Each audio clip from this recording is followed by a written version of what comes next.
Pag-usapan natin to. We are on the 4th episode ng Good News series. At napag-usapan na natin yung first episode. Alam natin na ang problema ng tao ay kasalanan. So the root problem of pinakamalubha. The problems that we have today is just the result of the bigger problem na nangyari sa atin. It is because of sin. Now, ano yung naging solusyon sa kasalanan? So the solution for the sin, again, merong kabayaran ng kasalanan. The wages of sin is death. Now, ano yung naging solusyon? Kamatayan ni Kristo sa krus. Now, when Jesus Christ died on the cross, it was the payment for the penalty of the sin. Ang Diyos na nagkatawang tao, na walang kasalanan, siya yung nagdanak ng dugo sa krus ng Kalbaryo. The blood there is life, no? The blood there is life, the life of Christ, na imbes na tayo yung maparusahan, siya yung naparusahan for our sins. So, a substitute, no? It doesn't mean that Jesus Christ was sinful, kaya siya, no. It was a substitute, panghalili sa atin for the payment of our sins. And then third, ang episode natin was, ano naman tugon natin? Ano yung response natin sa ginawa ni Kristo? We are responding in faith. Okay? It is not because of your works. It is not by your good deeds. It is not by your sacrifices. But it is your faith that you put in Christ. 100% kay Jesus. No? Because Jesus paid it all. So kung may utang na nabayaran lahat, kung may utang na binayaran ng lahat, why would you pay for in addition to the fulfillment of the payment? It's foolishness if Jesus is saying that it's fully paid, fully won, fully served, and then you're trying to also pay for your sins. Kung may nagbayad ng utang mo and then babayaran mo ulit yung utang mo, full payment ng utang mo and then babayaran mo ulit, it's a foolishness to do so. Kahibangan yon kasi bayad ka na eh. You're fully paid. And then you're still paying for something that is fully paid. It's foolishness. When Jesus said, it is paid, it is fully paid. Hindi yun 50% kay Jesus, 50% sa'yo. No. It is 100%. Inako ni Kristo lahat, yung kasalanan mo noon, ngayon, at yung mga kasalanan na hindi mo sinasadya in the future. Okay? Now, the fourth one is ang taong nagnanais ng bagong buhay. Ang taong gusto ng bagong buhay. So let's put it that way. Ang taong gusto ng bagong buhay. So let's have that. So right here we have ang taong nagnanais ng bagong buhay. Yan. Okay, pag-usapan natin to. Again, the same thing. We're going to read through verses for us to understand kung ano yung ibig sabihin ng taong gusto ng bagong buhay. So let's go to the Bible. We're going to read a long chapter 3. So dito tayo. John chapter 3 na lang. Okay. So dito iikot yung discussion natin. So Jesus and Nicodemo. So I'll use ESV para paliwanag ko na lang siya sa Tagalog. Right? Okay, that's the word. So dyan galing yung word, the born again. Excuse me.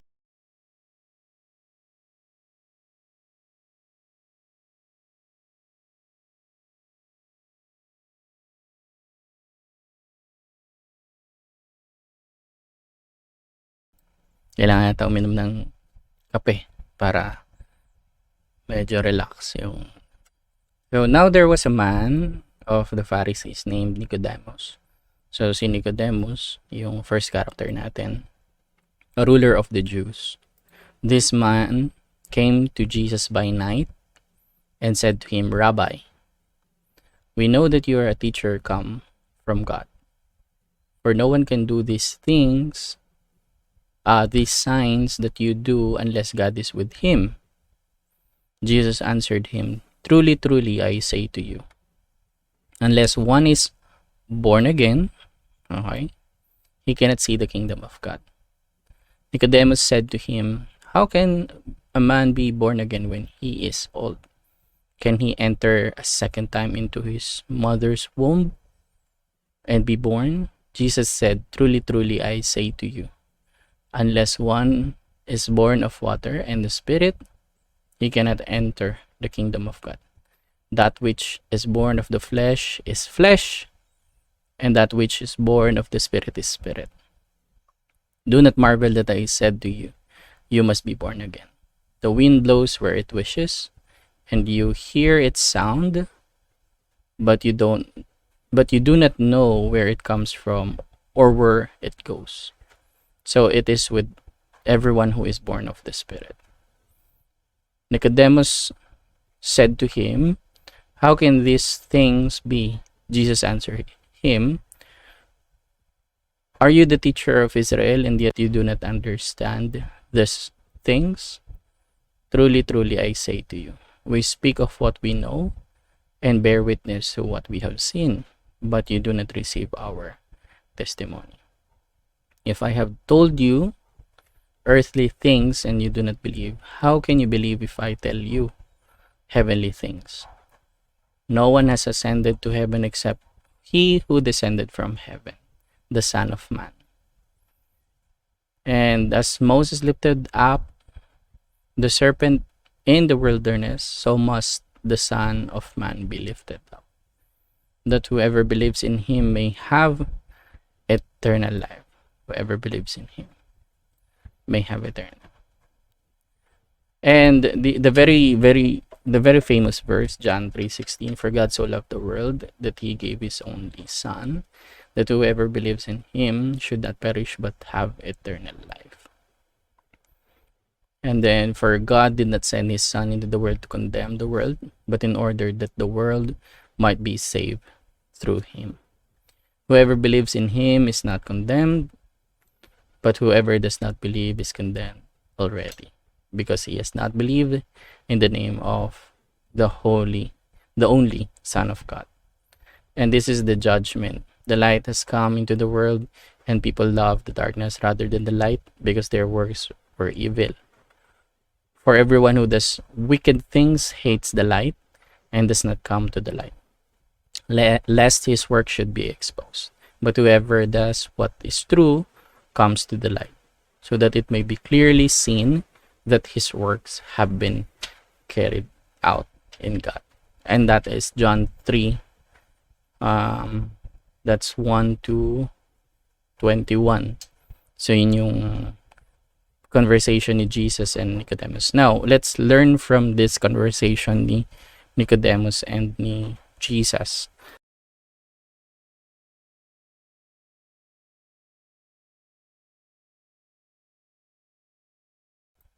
Dami commercial.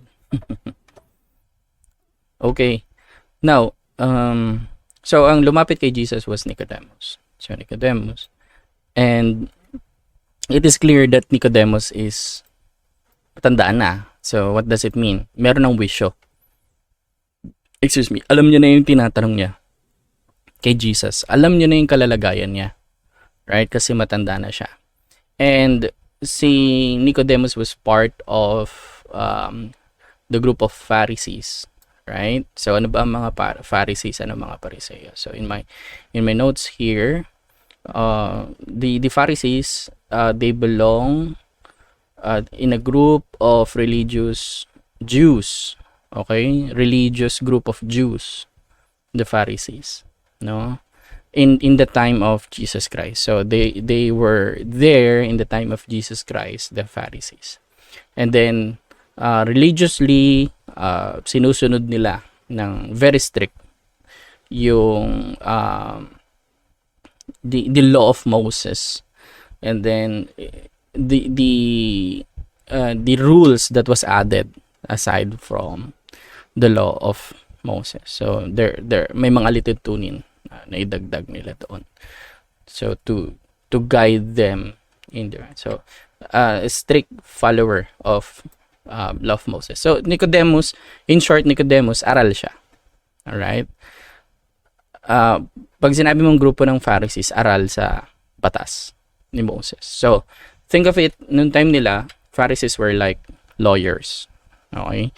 Those who study the law. Lawyers. That time, think of it that way. So, ganyan si Nicodemus. Now, what can we learn about that? Nicodemus was a religious person. Of course, kasi Pharisee siya, group of Pharisees. They religiously study the law of Moses. No? Now, even if Nicodemus is born in a family that's very religious, kahit pinanganak siya na relihiyoso pa yung pamilya niya, the lineage, the clan, or it's not a clan, the race, right? Religious family, no? Jesus said to Nicodemus na it's not the way. No, it's not the way, and it's not enough to be part of the kingdom of God. So siguro si Nicodemus, all his life, siguro, naririnig ni Nicodemus yung teaching ni Jesus Christ, and Nicodemus is now thinking, ano yung sinasabi niya? Kasi all of my life, I know I'm part of the Jewish people, Hudyo ako, and I believe automatic yon, I'll be part of the kingdom of God kasi we are the chosen nation. Yun yung iniisip ni Nicodemus. But Jesus said, no, it's not enough. Now, anong ginawa ni Nicodemus? So, let's see. No? In John 3:7,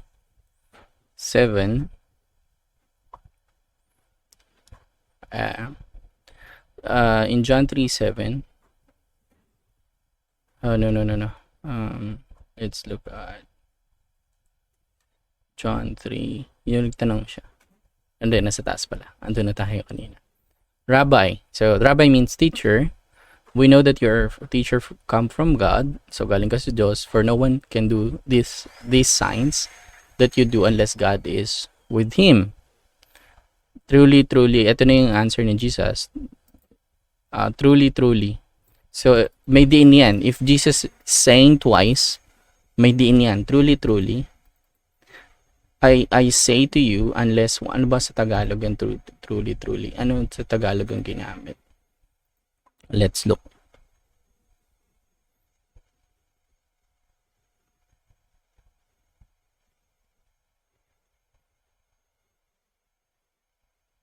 Tandaan mo ang sinabi ko.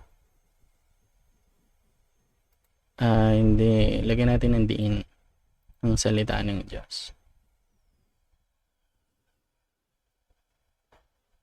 Ayan. Katotohanan sinasabi sa'yo. So, twice. Right? So, talagang may diin doon. Let's go back to ESV. Okay.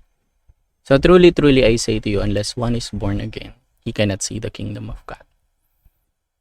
So, Nicodemus is thinking, sabihin hindi ako enough to enter the kingdom of God.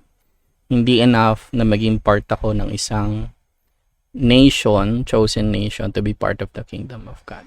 And I think it's the same way. Hindi pagiging member mo ng church, ng member mo ng group, member mo ng fellowship,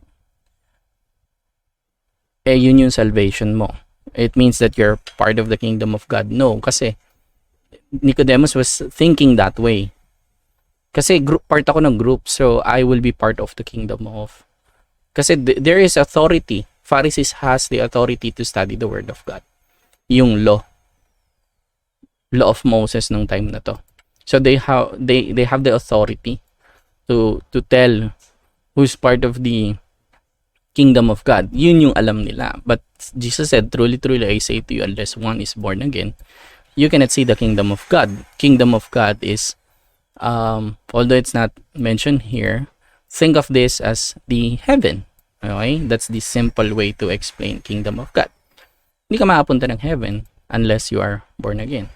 So ngayon, nagtaka naman si Nicodemus, ano yung tanong niya, how can a man be born again when he is old? Can he enter a second time mother's womb and be born again? Pwede ba akong pumasok sa nanay ko for the second time? Datanda na ako eh. Pwede pa ba yun?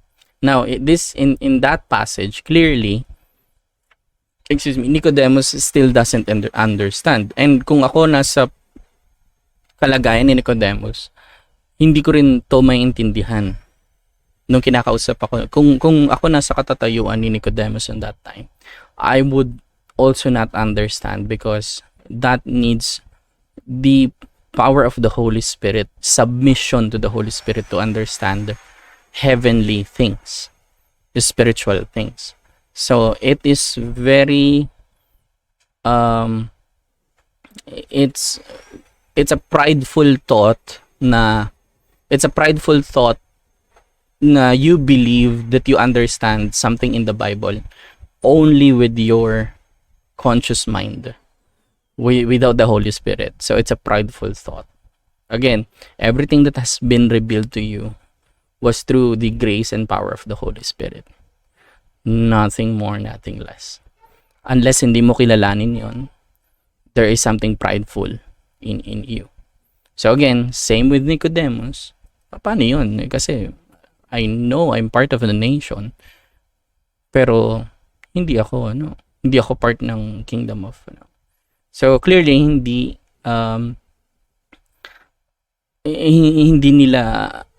maintindihan ni Nicodemus yung sinasabi ni Jesus. Okay? Now let me read this note again to you. Alam ng mga Hudyo na sila ang hinirang ng Diyos. So as I mentioned earlier, mula sa kanila ay tinawag ng Diyos ang mga prophets, priests, kings, and sa wakas, sa pamamagitan ng lahing Hudyo, the race of the Jewish people, Jesus came, all right, to be the savior of the world, ng sangkatauhan ng sanlibutan. So Nicodemus' assumption is, palagay ni Nicodemo, siya ay bahagi na ng kaharian ng Diyos. Palagay niya, right? Nicodemus was thinking, part na ako ng kingdom of heaven because I am part of the Jewish people. And then sabi ni Jesus, okay, here's the truth. Hindi. Kailangan mo you need to be born again. Kailangan mo ng pangalawang kapanganakan, ikalawang kapanganakan. No? In John 5, ito pala. Truly, truly, I say to you, unless one is born of water and the Spirit, he cannot enter the kingdom of God. So, dugtong natin 6, that which is born of flesh is flesh, and that which is born of the Spirit is spirit. Okay?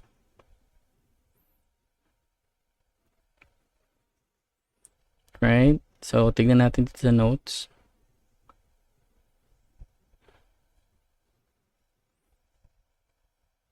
So, if we read to John 1, 12 to 13, if I have told you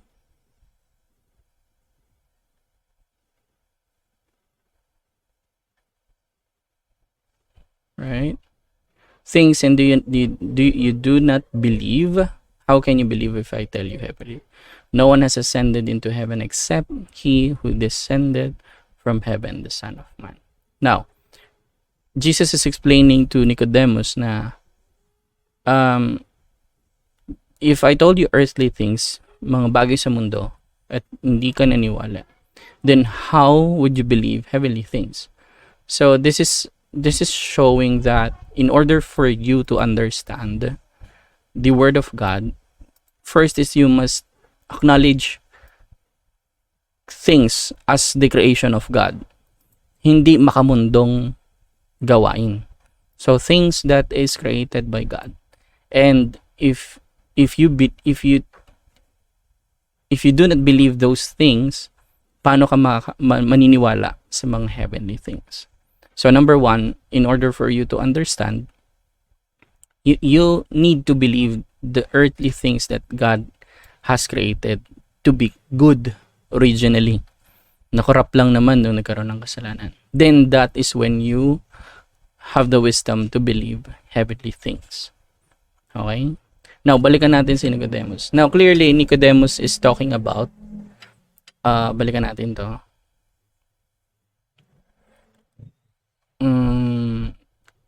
Nasa yung sagot ni Nicodemus?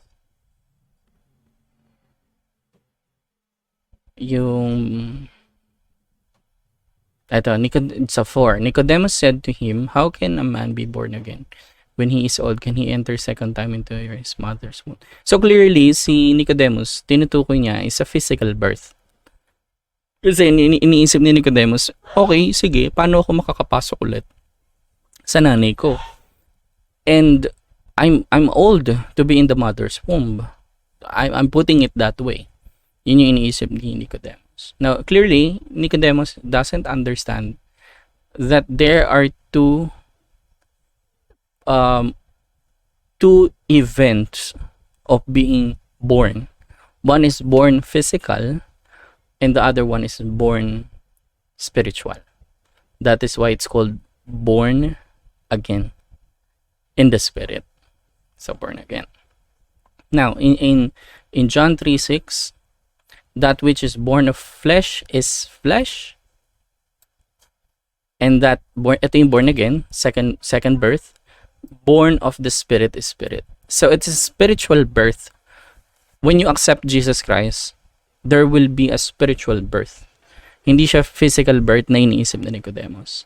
Okay? Now, Jesus is saying about, number one, you need to be born physically in order for you to be born in spirit. Hindi pwedeng born in spirit lang. No. You need to be born in the physical life, accept Jesus Christ, and then to be born again in spirit. Alright? Alright? That is flesh. Now, nabanggit dito is sa 5, I say to you, unless one is born of water and the spirit, he cannot enter the kingdom of God. So, don't think of this born of water as baptism.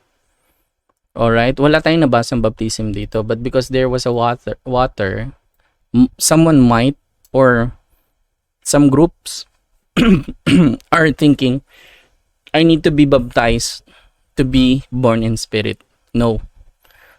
This is the born of water. Ito yung tinatawag na panubigan. Okay? The physical birth. Panubigan. Diba? Pag nanganganak ang isang babae, yung sinasabi nila, butas na yung panubigan. You are born of water. That's a physical birth. And then, born in spirit is the encounter with Jesus, that the day that you accepted Jesus Christ, and you put your faith in Jesus Christ. So that's born.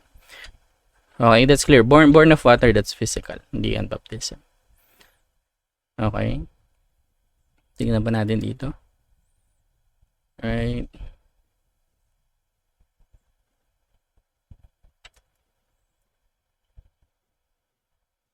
Okay. Now, let's go to John 3:15-16. That whoever believes in him may have eternal life. For God so loved the world that he gave his only son. So whoever believes, nakita nito? Whoever believes, sinulit, should not perish but have eternal life, eternal life, eternal life. Now, Jesus is clearly saying that in order for you to be part of the kingdom of heaven, believe in Jesus. The belief there, naalala niyo yung previous episode, yung response natin, faith in Jesus, that is the belief. Faith is yung taus-pusong pagsuko ng iyong buhay, a genuine trust in Jesus. Pinagkakatiwala ko sa iyong buhay ko because you have saved me from eternal doom, and nagpapasalamat ako through my good works. Good works is not part of my salvation, but it is the means for me to say, maraming salamat sa ginawa mo, Jesus, sa krus ng Kalbaryo. So that's how we say. Now, maliwanag na sinasabi sa John 3:15-16 na salvation is about faith in Jesus. Okay? Hindi siya about good works, and hindi rin siya about baptism. Okay? Now, simply put, what is the answer sa topic natin for today? Ang taong gusto ng bagong, dapat pala sinesave ko to, buhay. Right? So, ang taong gusto ng bagong buhay ay yung taong na kay Kristo. Okay? And Jesus and Nicodemus are talking about being born again. Now, what is the simplest way to say born again? Right? Bagong buhay. Okay? Bagong buhay.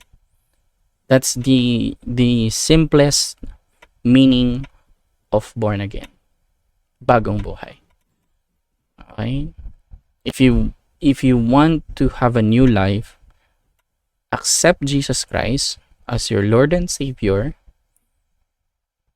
and then understand that Jesus paid for your sins dahil hindi mo kaya, and you need someone to save you, a perfect man to save you, which is Jesus, and putting your faith in Jesus will give you an eternal life, and that eternal life will be the new life you have on earth. Yun yung bagong buhay. Okay? To simply put, again, ang taong gusto ng bagong buhay is the one who accepted Jesus Christ as Lord and Savior, and then the new life will come. So in 2 Corinthians, alam natin to, 2 Corinthians 5:17, Corinthians 5,